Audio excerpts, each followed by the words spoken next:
In a previous audio, I brought up something that I referred to as family espionage. And basically, it's a form of third-hand information. And I mentioned third-hand information in previous audios, which is basically where somebody told somebody something about someone without that person going to that someone. So by the time the story gets back to them, it's something so totally removed from what the truth is. So you wonder in families why you have this person that doesn't like this person, or why this person doesn't keep in contact with this person. It may have been involving an act of betrayal, but in a lot of cases, in the majority of the cases, it's simple lack of direct communication. For some reason or another, you have someone on your mind, and for some reason or another, you will not talk to that person directly about what you are concerned about. Because, see, the problem is that you're so silly and dumb, you're sitting up here ruminating over something that probably doesn't even exist. Or if it did exist, it doesn't exist anymore. Or if it's a situation that's going on in your head, it's probably a situation that never even occurred because of third-hand information. Or it could be a situation that happened ages ago that you think is present. This is why direct communication is necessary. Direct communication involves respect. I don't care how many times this person you think has lied to you. I don't care how much they acted suspiciously in the past. That was before. You don't know what their headspace is today. You're basing everything on the past. You're basing everything on yesterday. You don't know what's going on with them today. And the best way to show true respect to someone is to go to them like a human being and talk to them directly. Ask questions directly. You do it all with all your friends, you do it with all your co-workers, and you do it with all your associates. People that weren't in your life half the time that this person was. And you have no problems approaching them, but you have problems approaching this person. But see, the thing is, you don't want to approach this person. You don't know how to approach this person. So what you do is, instead of just leaving it alone, you just gotta know. You go ahead and send in your kids. And the reason why I say kids is because in a lot of family espionage, that's what they'll do. They'll use the kids to try to get more information. And the poor kids don't even know because they're not mentally mature enough to understand when they're being pimped out. And kids are brutally honest. So they'll send the kids within the fold. And they'll do it so skillfully. They'll come to you and they'll say, you know what, we want to take a getaway for a couple of days and we really could use someone to watch the kids. Okay, you're in your sense of purpose, you're in a giving spirit, and you're thinking to yourself, okay, I can't stand them, but I'm not going to let the kids suffer, and I do have a few extra hours on Saturday night, so let me go ahead and watch the kids. Not thinking that there was a motive behind it. Then you watch the kids for a while. Then all of a sudden, a week later, they're calling you on the phone, telling you everything that you had in your refrigerator, everything that you got in your house, which parking lot the car was parked at if you lived in an apartment complex, who came to your house, how long you talked on the phone to some guy who called at 9:10 p.m. They know every single detail of your life during those few hours and every single little thing you do. How long you stayed in the bathroom, because the kids went back and told the parents everything. And the parents are so silly, they turn around, call you back, and tell you everything that they know because the child told them. So you turn around in your mind thinking to yourself, gosh, I'm mad at the child. Don't be mad at the child. The child just got pimped out by the parent or the grandparent. That's what they did. They didn't want you to watch their kids while they go on this getaway. More than likely, they probably didn't go anywhere anyway. They just said that to get you to watch the kids so the kids could find out what's going on in your life and go back and tell them. You see all the shenanigans that are going on? All they had to do is just spend a little time with you, talk to you, have lunch, and they could find out everything they need to know. And they created this grand scheme. See, that's what I mean, espionage, unnecessary. These scenarios. And the reason why I use the babysitting thing is because that's a very common thing.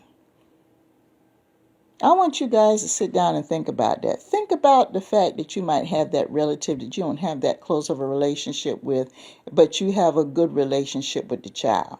The child might be small, the child might be grown, but you have a better relationship with the child than you do the person that you know, that was raised up with, or whatever the case may be that you're related to. You have a better relationship with the child.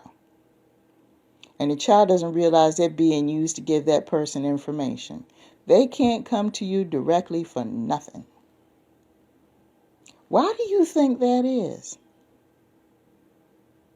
Yeah, I know. I know you're probably thinking it, and I'm thinking it too. Low-key jealous. You have accomplished something spiritually, financially, psychologically, mentally, emotionally that they're not capable of doing. They're trying to figure out what the magic potion is. They're trying to figure out the key so they can use it. You have something that they don't have, and it's killing them for two reasons. Number one, they didn't have a role in helping you get it, so they can't take credit. And number two, as I stated, you did it yourself with your gift, and it's a gift that they don't have, that has not been given to them. Jealous. I know this is going a little deep for y'all, so if you got to play this slowly and just take a pen and paper and write it down. I know, because this is not language that you hear every single day. I'm not mad at you. I'm not criticizing. I'm just telling the truth. You don't hear people have these conversations every single day. Now, if you have a close relationship in the family and you babysit the kids, that's fine. But I'm just saying, just be careful with that. How many times have you sent your child somewhere and be with some people, and as soon as they get back to you, the first thing you'll ask is, "Oh, okay, what did y'all do?" It's the same thing. The only difference is that, when you generally ask your kid what you did, you just generally want to know what's going on. You don't have any spite or malice behind the fact. It's the same thing. And the child doesn't know any better because they're thinking, okay, it's just the same thing. What is it that is so wrong with that person that they can't come to you directly? I'm going to tell you. See, the old you was a mess for whatever reason. And they already had it in their mind that you wasn't going to make it. And I've mentioned this before. They had it in their mind you weren't going to make it. And they were the main ones that was talking shit about you. They were the main ones putting you out there like you were a crazy case. They were the main ones that was out there talking about how horrible and rotten you were. They were the main ones. They were the ones. And that's how come they can't come to you directly. And that's how come they're using their kids to try to find out shit about you. You could be living 2 blocks down the street and they won't call or pick up the phone and say nothing to you but every now and again. And if they do it in the presence of someone else, feigning concern. But in private, they won't say shit to you.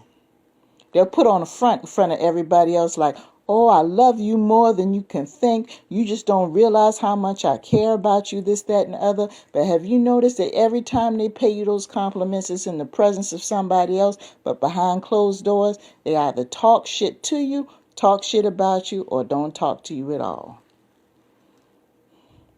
I know I'm going deep for some people.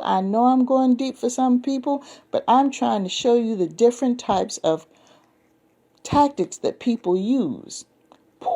Piss poor communication skills. Piss poor. And I'm trying to give you some of the reasons why there's a divide in the family when it comes to certain people. And how crucial that is.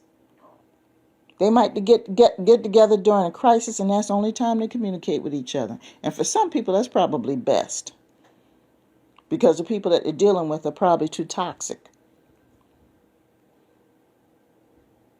So what you need to do as a person, once you see that is going on, first of all, there's nothing wrong with being civil when it's necessary. And I think I'm going to use that on a slogan on my merch.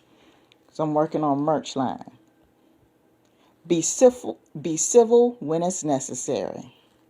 Civil when necessary. That way you can protect your energy. Because they've proven beyond a shadow of the doubt they cannot be trusted. Family espionage. And anybody can do it. The simplest question out of the whole thing. Why not come to me directly? Ill intentions, that's why. You weren't supposed to be around. You weren't supposed to survive that. What? You're coming out fast and hard. You're starting to become better than me. The attention is starting to be focused on you instead of me. All these crazy reasons why.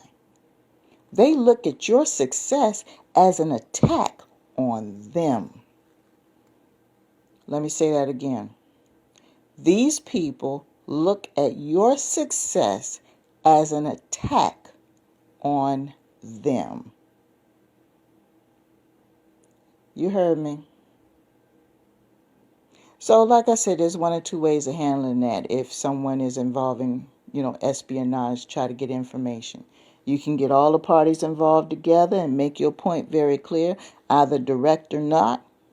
You're going to deal with me, either deal with me directly. You got a question, you come to me directly. Don't pimp anybody out, try to get any information.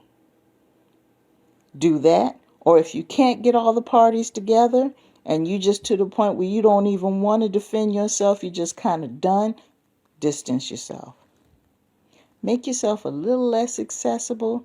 Make yourself a little bit more busy. And let them wonder what's going on with you.